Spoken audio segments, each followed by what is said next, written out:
Hi, this is Siofra's Magic Alcove, and I am Siofra Bradigan. Today I want to show you how to make a witch's bottle.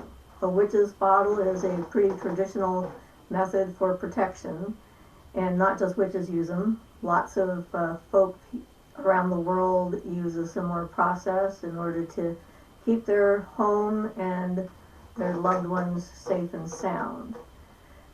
But before I show you how to make the witch's bottle, we're going to talk about making some Four Thieves Vinegar, which I'm going to use in this witch's bottle. It's not absolutely essential for you to have Four Thieves Vinegar, but I really like the stuff, and it lasts forever. So I figured if I'm going to use it, I should let you know how it's made.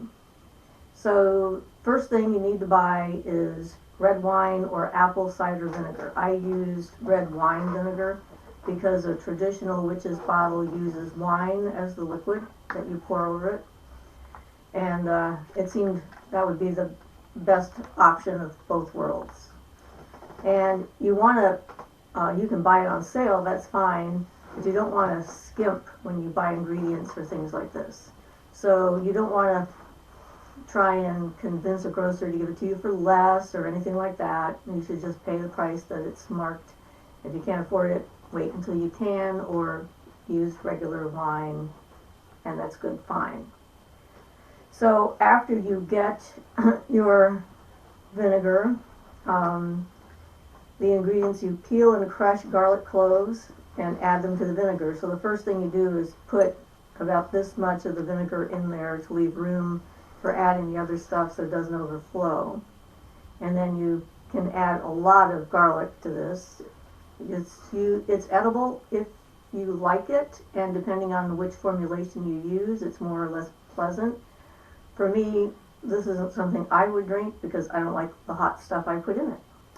So, after you crush and peel your cloves and put them in your bottle, there is a list of herbs and spices and plants that you can choose from, and you're supposed to pick 4 of these ingredients. That's why it's called Four Thieves Vinegar.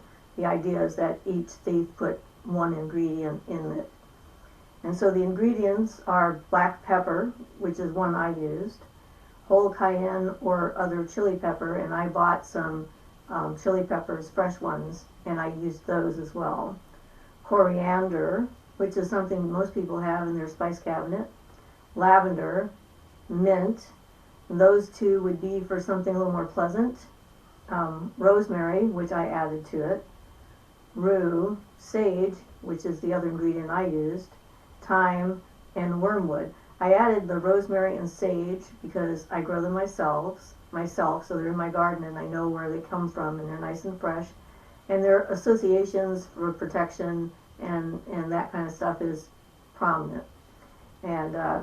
And that's what I made this particular version of Four Thieves Vinegar for, not as a tonic, which some people can use it as to like help you through the winter so you don't get a cold and that kind of thing. And then after you put the ingredients that you've chosen in there, you need to let it sit for about 4 days before you start using it. And so once a day you shake it up and then let it sit. I probably left it a lot more than 4 days before I started using it.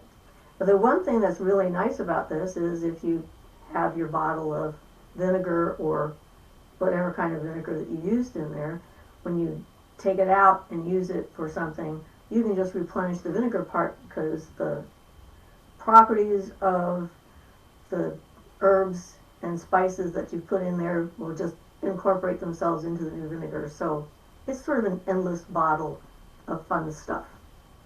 And some people use this for washing their floors or their front step to try and keep negative energy away from them.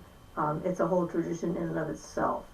But because it's simple enough to make and it's got some really wonderful properties, I thought I'd incorporate it into making my witch's bottle. So now that you have your Four Thieves Vinegar made, if you're using it, you need a bottle. I picked this bottle up at Goodwill, I think, for $1.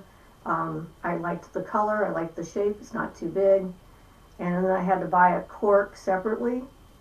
There's a hardware store in town that sells corks, and I go in there and sometimes bring a bottle or two so I get the right size cork, so that I can cork the thing up when I'm done. And so that's the container part. And then for the ingredients for the witch's bottle, you need to have traditionally some pins, and you need to buy these new unless you just have a bunch hanging around your house. But even so, I like buying them new because then they haven't been used for any other purpose before I put them into the bottle for protection. You need to get some safety pins, and when you put them in, you're going to open these safety pins up because the idea is that these things poke. And then some needles. So I bought some fresh needles. Again, they're nice and pokey, and that's what you're focusing on. So that anybody who comes by or tries to get into your house, who sort of feels ill towards you for one reason or another, this bottle in your house or buried on your property will make them anxious and uncomfortable, and they'll want to get up and leave because they don't like being there, or it might prevent them from coming in the house altogether. So I also picked some rosemary from my garden, because rosemary is something you put in a witch's bottle. Even though I have rosemary in my Four Thieves Vinegar, I add fresh rosemary to the bottle to add its energy to this specific purpose as well. So you're going to take your rosemary and you're going to stick it in your bottle. My rosemary plant's just doing extremely well right now, so it's just got lots and lots of rosemary to share. And of course, whenever you pick an herb, either a wild plant or a garden plant, you always let the tree or the plant know what you're doing and why you want it, and thank it for its sacrifice. This stuff is great to cook with too.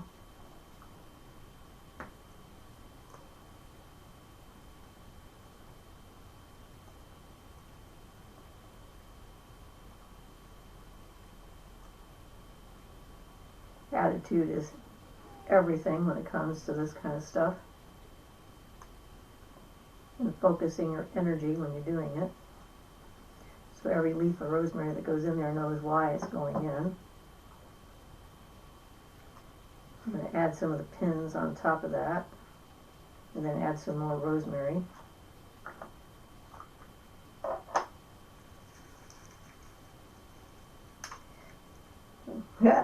Better watch out, I might poke myself.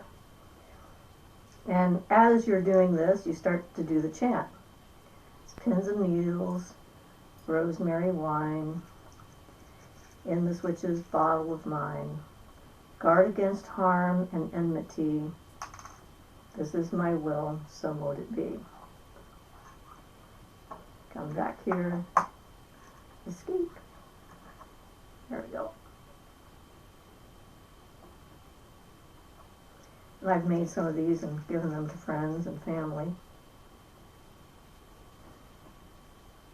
I figure it's sort of a cool thing as a gift from, even non-pagans can appreciate a witch's bottle. You don't decorate it up like I do sometimes with pentagrams all over it. Then it makes it kind of obvious.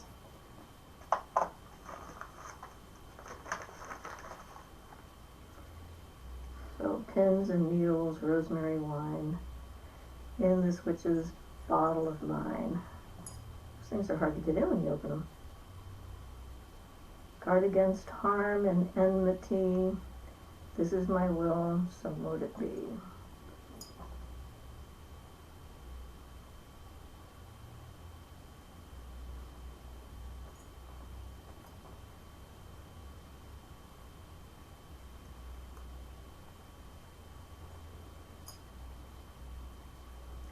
Pins and needles, rosemary wine, in this witch's bottle of mine. Guard against harm and enmity. This is my will, so mote it be.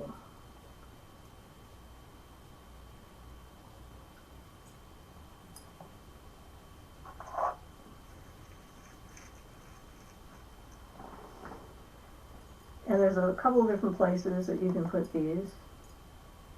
Some people like to bury them at the farthest corner of their property, if they own property. I decided not to do that because if I ever decided to move and sell the house I'm in, I would feel obligated to find the thing and unbury it.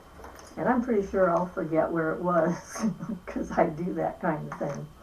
I don't want to forget where it is. So I have it just in my house, and I don't hide it in the closet. You can do that. If you live in a place where people might object to seeing something like this or wonder what it is and want to get into it and have a better look, then I would, put it up in your room, in the top closet, on the shelf somewhere. Another way of doing a witch's bottle or type of a witch's bottle is with an old shoe. You can do something similar with that, where you put the pins and needles and whatnot in the shoe and do the same thing. Either put that in your yard or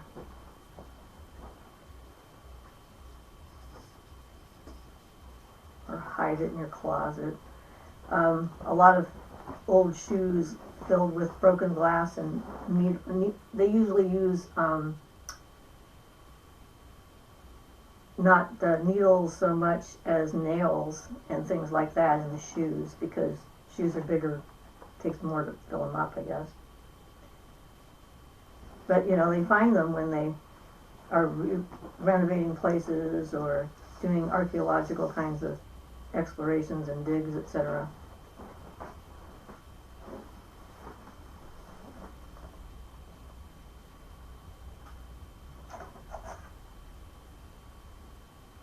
Get in there. Stuff is wet because I washed it, so it's sticky on me. Put some of the little tins in here. And as you're filling this thing up, you don't have to fill up the entire bottle with all of this.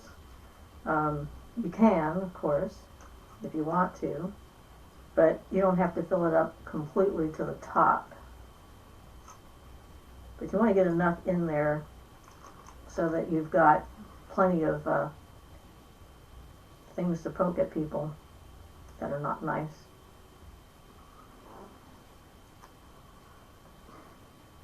It's a passive protection spell in that sense.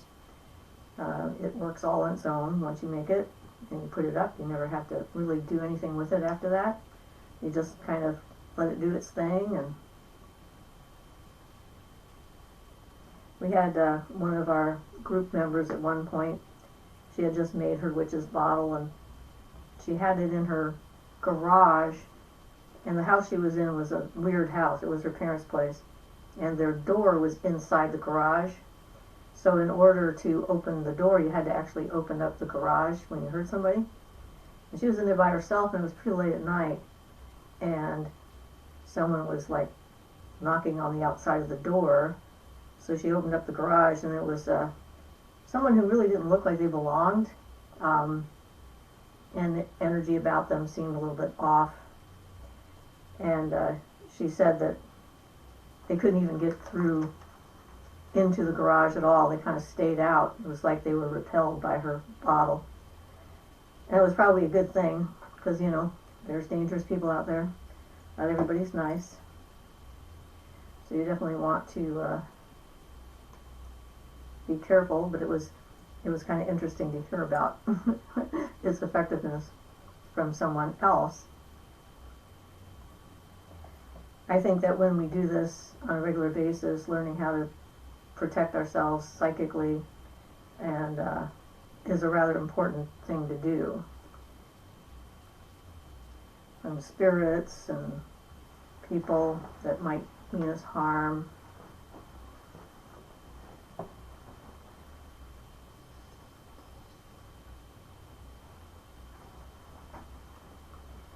And you can get a couple of friends together and we'll get your ingredients and make a fun afternoon of it, starting off with your vinegar process and then coming back and then doing your witch's bottles later. Come back here.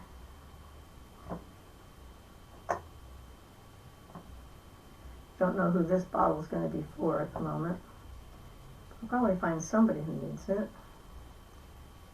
I've had this bottle for a while.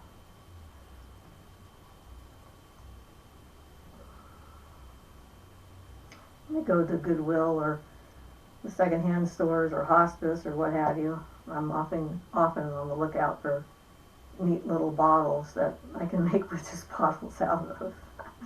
Or put, you know, potions and whatnot, like this bottle here. I picked that bottle up at one of the secondhand stores.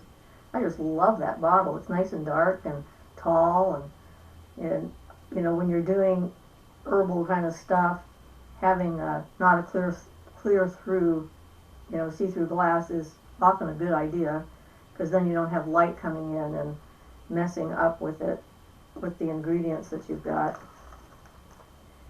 So, a couple more of these on here, and then I think I'm ready to add my Four Thieves Vinegar, and then show you how we seal the bottle.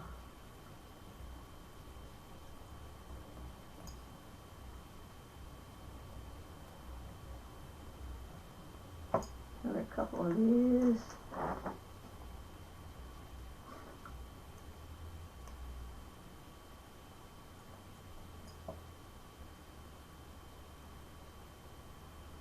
Yeah, it looks like about right. So I got it about 2/3 filled up, I think. About right there. A little over half filled up with needles and pins and rosemary. Now, here's hoping I don't spill this all over the place. Let's see if I can get my cork out. There you go.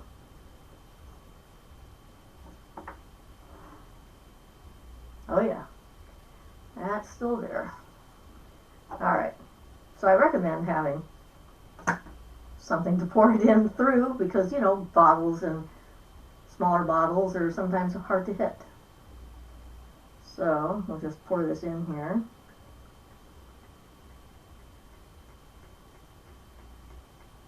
And later I'll go and pick up some more wine vinegar.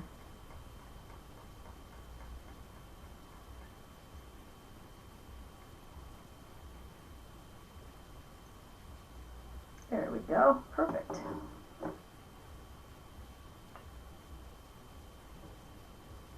If you were going to use this as a tonic, I'd recommend the things like lavender and mint, maybe some sage and rosemary. But for myself, I would stay away from the hot peppers. I know a lot of people like them though. So if you like them, you go probably get some hot peppers for yourself, and that's good too. Alright, so now that you have it all filled up, you have ingredients left over for another bottle if you want. And since I bought these especially for this, I'll probably keep them separate, you know, put them in a baggie somewhere, and not use them in everyday life and that kind of thing. So the next time I'm ready to make a witch's bottle, I don't have to go out and buy those ingredients. I'll just need to get my rosemary and I'm good to go. So then you cork it. Focus on it a little bit before you completely seal it up. And so you're going to visualize that this is going to start working. Think about the ingredients you put in there: the pins, needles, rosemary, wine, in this witch's bottle of mine. Guard against harm and enmity, this is my will, so mote it be. Pins, needles, rosemary, wine, in this witch's bottle of mine. Guard against harm and enmity, this is my will, so mote it be. Pins, needles, rosemary, wine, in this witch's bottle of mine. Guard against harm and enmity, this is my will, so mote it be. And then you can take either a black candle or a red candle, or the colors they recommend.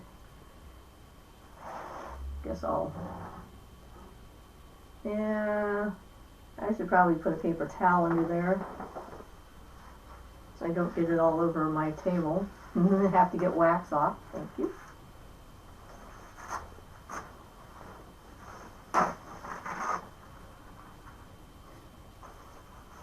Thinking ahead.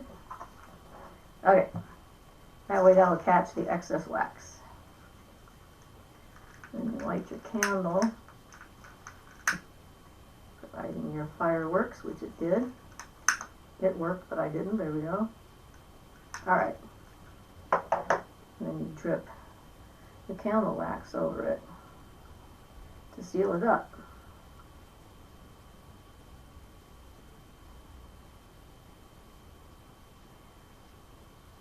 This isn't something you're going to be wanting to open up later and add to or take a look at or anything like that. It has its purpose. It has everything it needs to do its job. And it sort of seals in the magic. Turn that around so I can flip it on this side better, see what I'm doing. So if you ever find something like this, like in your house that you just moved into and it's been sealed with wax, I recommend not trying to open it up to see what it's doing. Because chances are somebody has made a purpose for it and they've sealed it up, and if you open it up, who knows what might happen. It's definitely sort of unpredictable.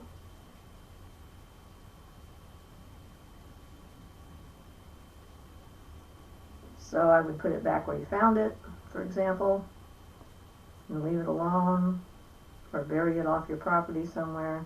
There we go. Alright.